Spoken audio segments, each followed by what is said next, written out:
1128 راه ته نداره.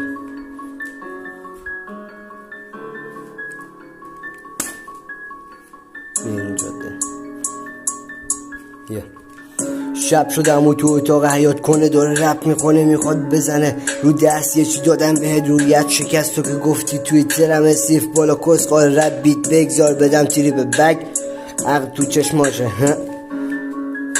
زندگی اون فیلم هندیه دادا پیچیده جلو اون کلان دست از پشت بسته انگوش رو صورتم داره مثل سوزن فرو میشه دادا تر جای چند بنداز شاید یک کم بمونه خاطره واسه تازه کارا تش سر در گم تو رایی که ته نداره. صبح جلو قاضی فقط میتونی کمکم کنی یک راه مونده واسه آزادی اینجا خدا نقش داره میتونی بری مرحله بعدی در واقع حقیقت رو نمیشه آنگش کنی جر میده مغز رو نمیشه جمعش کنی تو راه شمار کل لش افتر پارتی با امیر به امید آزادی. چه قشنگ میشه اگه دیگه درخت و قد نشه تو طبیعت بیا با هم بهشتش کنیم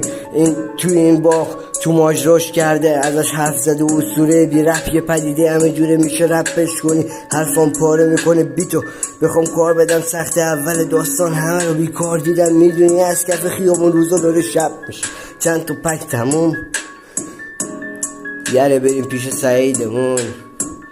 همه چیز تکرار دوباره بیا یک کم از انگیزم بدم به درگیر احوال عید همه روزه که کف روزه خور کف قانون داره فقط برا من تو بیا پاک کن خودتو با دست سر گل به خودت بیا پاکی رو تجربه کن چه مونده است تو دنیا این همه قانون هزار با تنها شدیم دوتای مغز داغون رد میده میاد